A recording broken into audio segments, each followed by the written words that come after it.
Sir বিটিএডিত এছআৰটো প্ৰযোজ্য নহ'ব নেকি স্যাৰ? বিটিএডি বুলি নহয়, অসমত এছআৰ হৈ গ'ল, লিষ্টটো ওলাই গ'ল।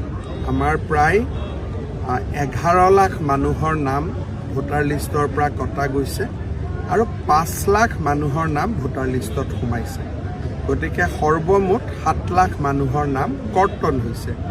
ইয়াৰ ভিতৰত মৃত আছে, ট্ৰান্সফাৰ আছে, বিভিন্ন ধৰণৰ। গতিকে এছআৰ সমাপ্ত হ'ল, কিন্তু অসমত SIR হ'ব। কোনোবা এটা অহা বছৰ হওক বা যেতিয়াই হওক SIR হ'ব আৰু তেতিয়া হয়তো আৰু বেছি স্কুটিনি হ'ব। কিন্তু ইতিমধ্যে অসমৰ স্পেচিয়েল ৰিভিজন শেষ হৈ গ'ল আৰু এইবাৰ প্ৰথমবাৰৰ বাবে প্ৰায় 7 লাখৰ